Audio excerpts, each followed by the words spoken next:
et bonsoir, bonjour, ça dépend de l'heure que vous allez me suivre.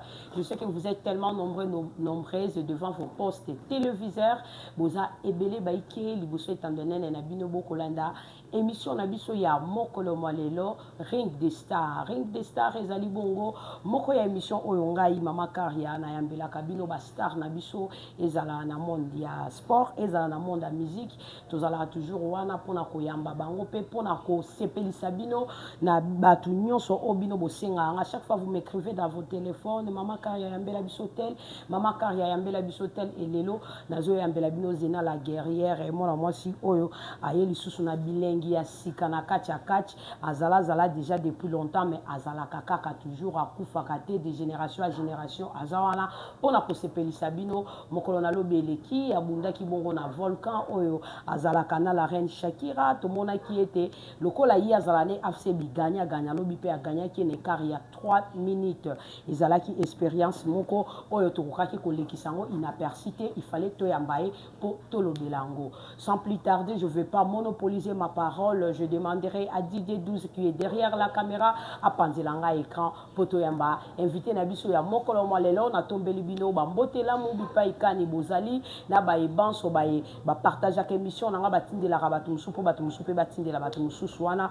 pourquoi pas je dis Aya Didier Dikan, le manager de Edingwe Motonangenge, la locomotive qui filme le fils de Edingwe Motonangenge, Oya Siliko, Atika Biso Kala, mais ya Edi, Atika Biso Metotikala Nama Kidiba, Oyo Tozala Razala Ranae, à tout moment. Pourquoi pas de dire encore bonjour à Monsieur Patrick 15 depuis Paris, pourquoi pas un grand bonjour à Francisco Mana Paris, pourquoi pas un grand bonjour à Yaguilin Maïndou, le mannequin de Paris, sur la Tarakito Koza grâce, il y a Bijou, pourquoi pas Nalo Belapé, il y a Bijou qui nous a fouetté Bambo Tebele depuis Lubumbashi, pourquoi pas Bino Nyonso, Oebolinganga, Napé Sabino, Bambo Tebele. Je ne vais pas monopoliser ma parole comme j'avais dit, je reçois mon invité d'aujourd'hui que j'ai dit bonjour, Zena la guerrière. Bonjour Mama Karia. Na sepeli ko yamba na kati ya bokota télévision et moi liloba pona baye bazo yamba yo lelo mokona liboso na chaîne biso po ezamba la liboso leka ni nokoki kolobela bango. En tout cas, merci beaucoup na visite na yo pour c'est la première fois au yambanga na chaîne na yo. OK, merci beaucoup. Merci beaucoup. OK, Zena la guerrière est belé, bio mais épée baza abonné nanga peut-être mususu ezambala na liboso amona Zena la guerrière awa okoki ko relater biso histoire na yo combien de temps dans monde du sport. Merci beaucoup. Zena Mboto aza kache zakala. Très bien. Zena Mboto abimi kache zena 2007. Les Zena Mboto abandi carrière na ye ya catch ya sport mais ya catch. OK. Et 21 ans. 21 ans na monde ya catch. Expérience il y a 21 ans na-ti les zo existé kaka. Zo beta kaka. Makasi. O Zena Mboto inzulukable. C'est qu'il est nos années. Imbattable. C'est quand nga. C'est quand ngeza ka entraînement. C'est quand ngeza ka entraînement na grand-mère na ngai. En tout cas, grand-mère na c'est grand-mère Mutasimba Masolo. Ngat na bomba na ngate. Très bien. Grand-mère na nga chef coutumier na kati mboka na nga na Idiof. Très bien. Ngaki na maro luka de gauche à droite. OK. Ta grand-mère de muto abomba kazina la guerre. Donc tine wera na nzeta fufu na grand-mère mutapesa nzeta. Uta grand-mère na ngai. Voilà. Comment no ya mukolo lobina volcan to kota maman na kati Masolo trouva qu'il y a comment. Bon. Naza vraiment malgré na gagné qui mais 3 minutes. Naza nango contente vraiment te. Aza adversaire ya po na hote. Aza adversaire po na hote premièrement na satana na yete. OK. Ongai bato nazo viser ki na bunda na bango. Ina beta bango. OK. Eza bato lokola ba makumba na bandai kozela bato lokola champion mosquito. Eza bato lokola bakalele surtout kalele na kanda tumba cercueil na ngai. Bato o benanga bandai ko viser bango na bantila kabamba. Ba Timora les dangereux ba champion poste ba dete puma. Bato benanga na omona mingi batatampoa ya mais la guerre yango naza vraiment contente na komba na ngai ya lobby malgré victoire mais nazwaki moto il fallait pas nazwa. Très bien. Wana fo Shakira melise na olibele trop. Dans un point dans Shakira melise na olibele trop. Mais Zena nous avons besoin de Tata Poya c'est un grand féticheur. Tata Poya bundana ba sibolita bundana ba tunyo so ba ya Nicolo ana ba edingwe banani ozobanga Tata Poya tena ba ozobanga eta parce que ngapela Simba ina ba grand catcheur. Très bien. Ba tulokola ba Diamant Kasai. OK, Chuchu Sida. Eza facilité. Très bien. Eza facilité okuta na Chuchu Sida na kata mbujimai. Très bien. Yola lisa Chuchu Sida pongela 1h30 minutes banda Chuchu la la c'est. Yo omene Chuchu Sida vie dure na ring. Oh non, esalamate combat ya 23 minutes. Très na bien. Histoire ya catch. Alors on a peine à moindre temps. Très bien. Na bundu na bat le roi ba champion Kalele. Ceux qui le champion Kalele avant la ceinture eza pongande na bundana ngande na zala adversaire na e ya combat wana. Très bien. Bon siko ka Tata Poya ndi na kobangeleni pona yebi Tata Poya aza champion ya province ya Congo central précisément na Mbanzangu. Et même nga na botami na kati ya Mbanzangu. Très bien. Na obanga Poya na yebi secret ya Tata Poya parce que naza mwana ya Mbanzangu na botami na Mbanzangu. Très bien. C'est que ça m'a rapport à gagner Tata Poya nde babunda qui fait la tourna ya fa bunda. Ebele ba yewa na eza ba Congo Kasai Katanga. Na yebi te so eza na kacha wa yebi bango koleka ngai. Très bien. Ponga eza kaka bitumba te na minute na vandaka na kati ya Kolwezi. Très bien. Na yebi secret. OK. Yango naza na obanga te. OK. Très bien. Zena la guerre. Est-ce que ça vous arrive un jour que vous regrettez ka ndenge koma catcheuse? Ina regrettaka nango te. Très bien. Na regrettaka nango te na sepelaka nango makasi grâce ya catch. OK. Et fongolelanga ba opportunité moko o na s'attendait nango te. Na yebana na batu o na kokai ko yebana na bango te. Très bien. So na zala catcheuse te mbe ko na yebana ta na bango te na finanga. Mais grâce ya catch na yebana na bango. Na regrettaka te pourquoi na koma catcheuse. OK, tant aux oloba qui regrette raté to kota na katia ko regretter te wana opportunité ni catch pe ça on est lelo na koloba ki na grâce ya média na kindami ki grâce à média et yo koloba ki catch lelo et apporter là on. Bon, grâce ya catch lelo o zena mboto akoma pe ko bengama mama Bayer. Très bien. Grâce ya catch mama Lopango. Très bien. Lopango ya ceinture ya combat ya catch te ya titre ya catch te mais ya parcelle. OK. Okoma maman Lupa on a grâce à catch. Zena femme mariée.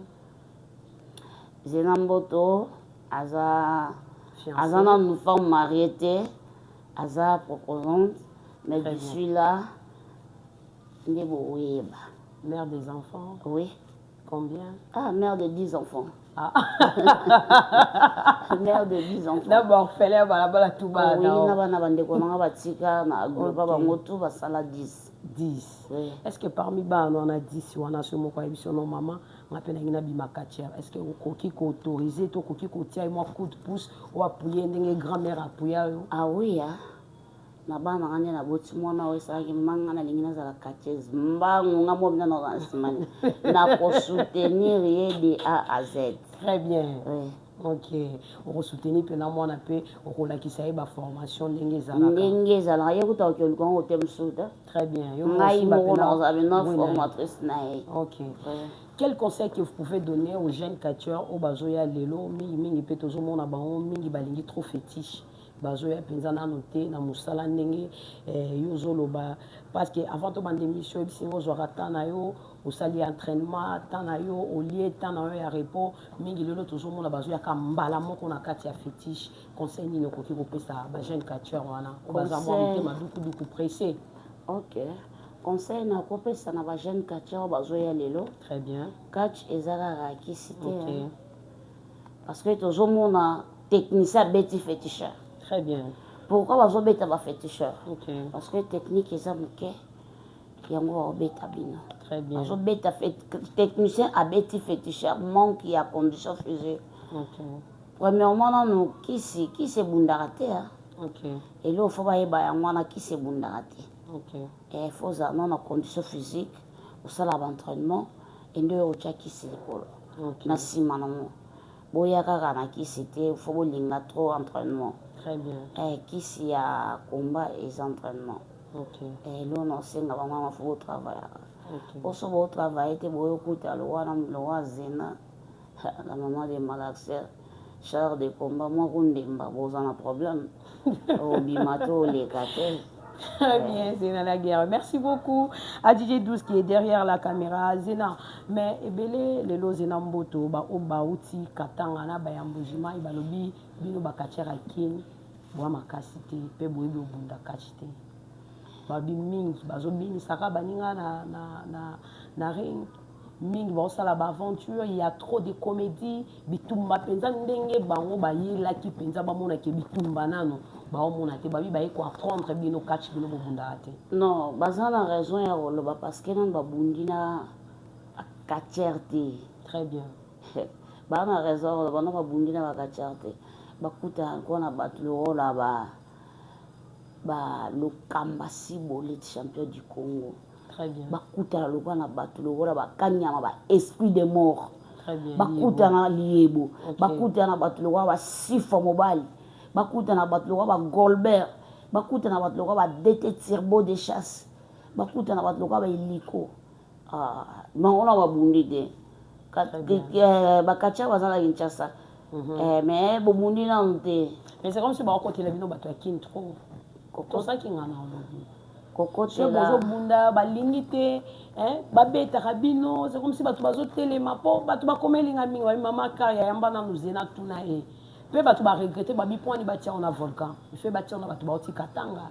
Il fait batia on a bato mbujima neti ba bercer bino. Yo za besoin nana kali. Même ngai nde nazaboye namuro premièrement nazo regretter ma casse. Très bien. Ngai na ye ko bunda awa na ye billet ya ba organisateur te. OK. Na futi no billet ngamoko. Pourquoi na futi billet na ngamoko? Pour premièrement na souci ya catch. Très bien. Deuxièmement, bato ba gagner kinga na katanga. Bazana compétition oyo. OK. Tant na ke bango nyoso ba ye kotoyo. Yo be révolté. Na ndenge ba fan na nga baloba ke Zena Mboto bundaka Kinshasa te ka province. Dena ba c'est une bonne occasion. Na sani na ya na sila na bango. Ba o baloba Zena Mboto bundaka na Kinshasa te. Ba comprendre que Zena Mboto asa rappel na posa abunda na Kinshasa. Preuve ane ke yango galezo bundama. Depuis bandaki Zena Mboto na abundite. Mbala moko te wana eza na ebite to benga mo mieti ya komba wana eza ki komba te wana eza mieti bachela nga lobi ya komba wana eza komba te ba komba onga na ozela eza yango te onga na mesana ko bunda na mibali o char de combat. Très bien. Na mesana ne ko bunda na mbe poto na osimba na tala ka mbulo kwa jibit na signaye na kotela na ring malgré na zo bi botu na ngai ozo pena kuba wana nazo pena bolamuki la watu pena la mungela ka wana tangu ya betinga de na bite na pena char de combat na mwa kundemba na okoti ko pe boite pa zo malaxer ye pa kuya. Très bien.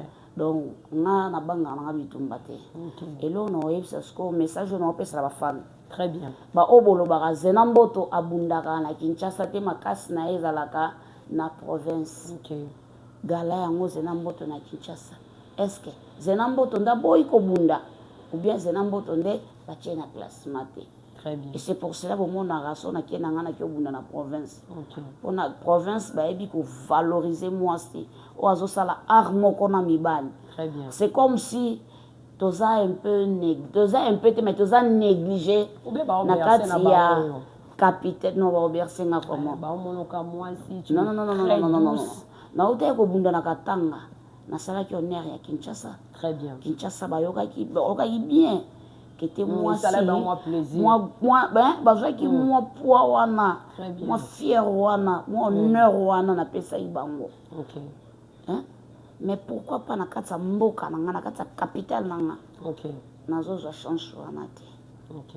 Et là quand on senga président ya ba tonte ya ba ligue ba président fédération ba mercenaires on a biso bazo organiser so combat to ebite biso ba c'est aux importance te ya ko participer na ba gala oyo ya ko participer na ba betumba oyo bakombo na biso eza sélectionné pourquoi biso na Shakira tozobunda te ezosala mpe biso moko bien te eza te ke obozala bobunda le 8 mars non le 8 mars le 8 mars eza journée na biso bamama peut-être bien sûr tokonoa à l'honneur mais nga nalingaki batianga no na bato na bunda na bango bato baganyanga na mbushimai na katanga obeta bango ozongisa kaka na bakombare tu batigre kabedi wana baganyanga na bambushimai na ba fort comptage à l'huître donc bakotela mutu na bango na bakati ba proclamer victoire na ye donc nazana kanda na bunda bakomba retour wana mais nazwi chance na moto totala nanu bajour mpe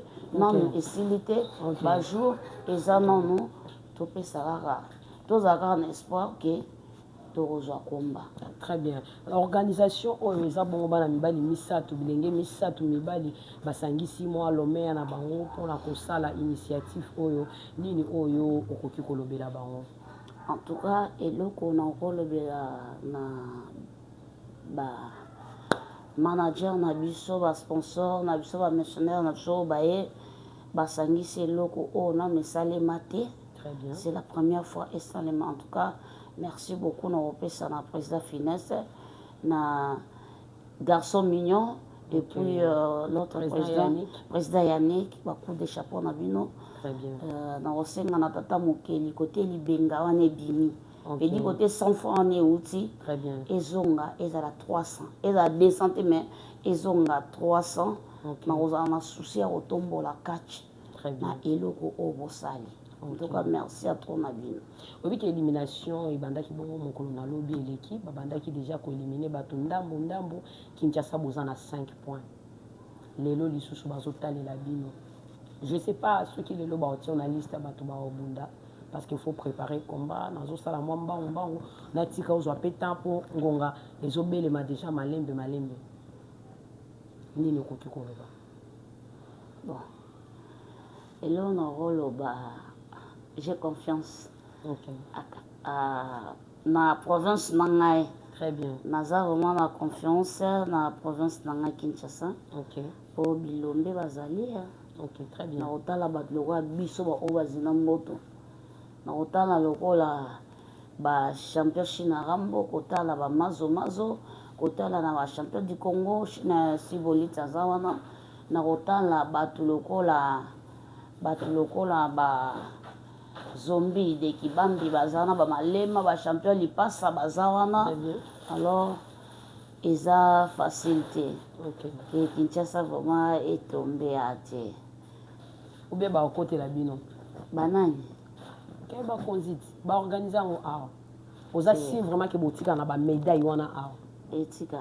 Oza sûr. Oui, on est-ce que oyebi ke bato ya o bato Mbushima bato akatanga eloko wana remarque wana bato bele bakomelaki nga babisinga mama kar ya bango bazana ba bolingo moko boye tozomona kati na bango mais soki ezaki Kinshasa ezobunda zeneza pasi omona moto aza nsima na azo apuye eloko wana vraiment olobi eza très capital omoni biso na Kinshasa soki tokomi na bolingo oyo kati ya Mbushima eza nango oba kachira Mbushima baza nango soki tokomi na amour oyo ba ya katanga baza nango. Très bien. Kati ya Kinshasa éco-changer. OK. Éco-changer. OK. Yango nga nalobaka na mashana ba mote bandeko na nga ya Kinshasa bomona nga mabete. Très bien. Nga nalobaka ngo kati eza na katanga et po okoma na katanga foleka na Mbushima stage. Très bien. Soko réussir Mbushima katanga confirmé aussi wa meilleur catcheur. Très bien. Mais tant que oleki na Mbushima ite OK. proviser na katanga te po okufa. Très bien. Katanga ezali palangu bate yango moni po leka na katanga baisaki na Mbushima. So longi Mbushima c'est que OK diana cour des grands. So longi katanga okomi grand. Très bien. OK. Kinshasa to mekano nous Bon revoir moi eloko wana. To mekana ko imiter ndenge baninga bazalaka. Très bien. Bino mona ka ba en moko inutile na mitema o azana par na wana na par na bango pe kuna na ba province na bango pe bazana ba rankine. Mais tango eza likambo ya bomoko likambo mabele basanganaka.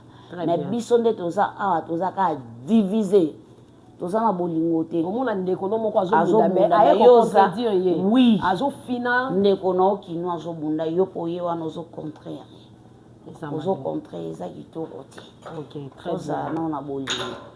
Merci beaucoup Zena Mboto et 2 ou 3 personnes dédicaces na baeba lingaka o baeba soutenaka parce que oti ko bimisi loko mo ya makasi lobi que vous avez payé votre billet vous-même donc bimisi lo meya na 280 billets go pass nyonso 280 te kolezi Kinshasa ça na $350 mayo obimisi oyeza pona bolingo musala osala c'est que vous avez cette passion là, vous avez la passion à musala na oye sans sponsor ça eloko ni no koki ko moi ba merci à bato pena bazwa ki moi 10 francs na bango pe ba soutenir que même si ce qui ezaki ayo moko mais méga na za sûr et ya ka crédit et ya ka mbongo J et ya ka kenon en tout cas sportif na biso amelara moi ma il peut pesa ke courage tant waza na ring.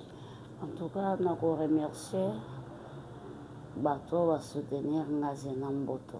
Très bien. Et grâce na bango, naza na famille na Kinshasa, mais na ovanda na Kinshasa na famille te, naza logé na hôtel Fakat. Ba remerciement na ngana balobi zanga ya kolia mais place à kolala te. Les chambre, des suite il faut bien déterminer. Les suite donc ça veut dire chambre donc 2 chambres salon, cuisine, salle de bain donc suite vraiment. Dans cette hôpital tiens on a les suite présidentielle donc tout ça va c'est des appartements hein. Ouais, très bien. Ça va comprendre eza vraiment appart donc afandi na appart oye oyambi bayambi bato na salon donc aza na chambre te otindika mbetu fanda boye non c'est ça na ko remercier papa Joseph Kabango. Très bien. Balobi les grands cordons il y a Fakal et pourquoi pas balobi na otanga kombote aboyi batara rombo et grâce à papa à soutenir ngai pour un appartement. Très bien. Et pourquoi pas ma papa Alain, balobi mon président, mon cordon, papa Alain Chubambe, n'a été pourquoi n'a pas ya to boy n'a pas yo mon président, n'a pas yo grâce na bango, ndi sali ke Zena Mboto, azana komba oyo avant la bien, alia bien, apema bien. Très bien. Voilà, moi je dis merci à Dr Mboto Doris Peria Prégana, je vous salue partout où vous êtes. Pourquoi pas un grand merci à Papa Social depuis Kolwezi. Pourquoi pas à Trésor Mouteba, je vous salue.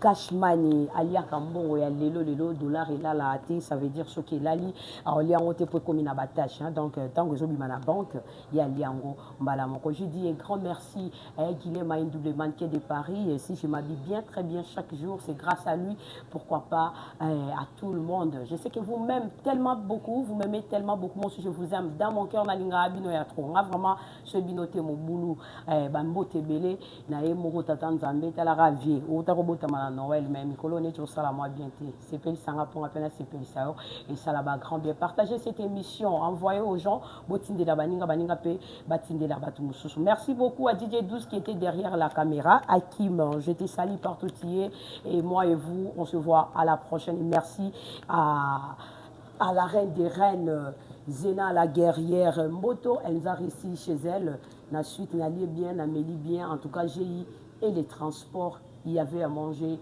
à boire, même le kirdan, j'ai eu, pourquoi pas les transports, j'avais eu aussi les transports avant même l'émission. Merci beaucoup à vous tous, partagez cette émission, faites ça comme d'habitude, on se voit à la prochaine. Bye.